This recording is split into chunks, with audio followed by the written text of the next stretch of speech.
Hey, salut à tous et bienvenue sur Petite Touche de Gourmandise, j'espère que vous allez tous très bien, pour ma part ça va super. Pendant ce temps de confinement, c'est vrai qu'à des moments, vous avez peut-être des envies de manger à l'extérieur, donc ce qui est fast-food ou restaurant.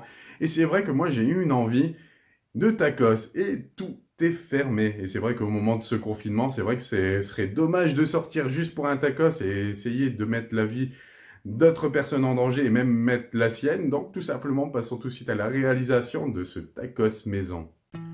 Comme d'habitude, je mettrai le détail de la recette dans le descriptif de la vidéo, comme ça vous aurez tous les ingrédients que j'aurai utilisés pour ce tacos. Première étape, j'ai fait fondre du beurre dans une poêle et je vais cuire mes poivrons. Et voilà, mes poivrons sont cuits, ça va être le moment de passer à l'étape suivante. Étape suivante, on va faire cuire notre viande hachée dans une poêle à feu fort, donc je n'ai pas mis de matière grasse car dans ma poêle ça ne colle pas, mais si vous avez une poêle qui colle, n'hésitez pas à mettre une petite noisette de beurre pour éviter que ça attache au fond. On est parti pour l'assaisonnement, donc un peu de sel et aussi un peu de poivre. Et voilà, ma viande hachée est totalement cuite, ça va être le moment de passer à la prochaine étape. On va passer directement à la cuisson des aiguillettes de poulet, donc toujours à feu fort. Donc moi je mets pas de matière grasse car dans ma poêle ça ne accroche pas, mais si vous avez des poêles qui accrochent, n'hésitez pas à me mettre une petite noisette de beurre pour éviter que votre poulet colle à la poêle. On n'oublie surtout pas l'assaisonnement, donc on met un peu de sel. Et je rajoute mon mélange d'épices. Donc dans ce mélange d'épices, vous avez de l'ail, du paprika, du curcuma, du piment. Donc c'est pour ça que je n'ai pas mis de poivre. Ça va être le moment de retourner nos poulets pour faire la coloration de l'autre côté.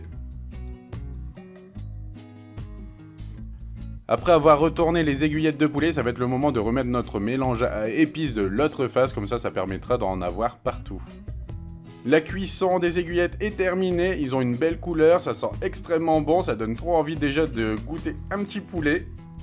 Avec tout ça, j'ai oublié de filmer une étape, c'est de cuire un cordon bleu que je mettrai dans mon tacos.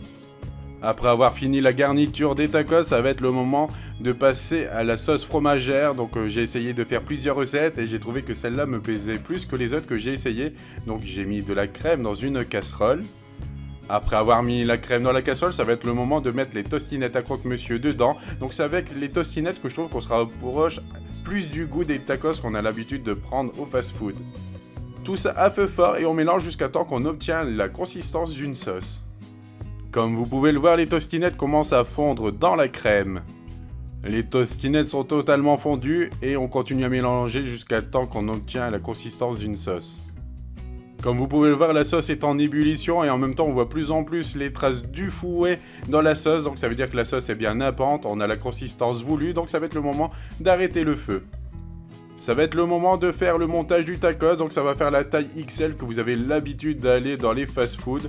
Donc j'ai pris des galettes de 30 cm de diamètre et là je vais rajouter de la sauce samouraï car je le veux épicé.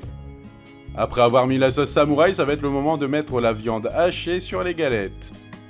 Et c'est au tour des poivrons de rentrer en scène. C'est le moment de mettre les aiguillettes de poulet que j'aurais coupées en lamelles. Et c'est le moment de rajouter les cordons bleus. Et c'est le moment de rajouter la sauce fromagère sur notre tacos, donc je vais être généreux car j'aime bien ça. Dans mon tacos, je ne vais pas mettre de frites dedans, je les prendrai à l'extérieur car tout simplement dedans, je trouve qu'on sentira moins la sauce fromagère. Et c'est parti pour le pliage du tacos, donc c'est très simple. Vous faites comme ceci. En faisant ce pliage, au moment que vous allez le mettre sur votre grill pour le faire snacker, tout simplement ça évitera que votre tacos s'ouvre et que vous en mettez partout. Et voilà, j'ai allumé mon grill que j'ai mis à puissance maximum au niveau de la chaleur. Et dès que mon bouton est vert, ça va être le moment de mettre mon tacos à chauffer. Donc voilà, comme ceci, vous voyez que c'est une belle bête. Et c'est parti, je ferme le couvercle et j'attends entre 6 et 8 minutes. Voilà le résultat après 8 minutes, vous voyez que les marques sont bien nettes, il est bien chaud, il est prêt à cuire, mais si vous en avez plusieurs à faire, n'hésitez pas à le mettre dans un four à 100 degrés pour le maintenir en température pendant que vous faites les autres. Après avoir fini de manger le tacos, franchement, je n'ai plus de place. Par gourmandise, je l'ai même terminé, donc franchement, j'ai plus la place pour autre chose. Pourquoi je ne mets pas de frites dans mon tacos? Pour la simple et bonne raison, c'est que je trouve que si je mets des frites dans mon tacos, et même si je mets généreusement de la sauce fromagère, j'ai l'impression que les frites absorbent la sauce. Que si je ne mets pas de frites, je trouve que la sauce est plus présente dans ce tacos. Pourquoi j'utilise des tostinettes à croque-monsieur? Tout simplement, j'ai essayé avec plusieurs fromages et je ne trouvais pas l'onctuosité et le goût souhaité que si je mets la crème et de la tostinette, je trouve que je me rapprochais plus du goût que je voulais.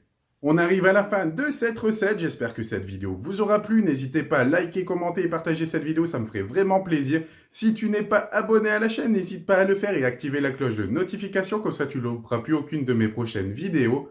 Je vous dis à bientôt, allez, bye tout le monde!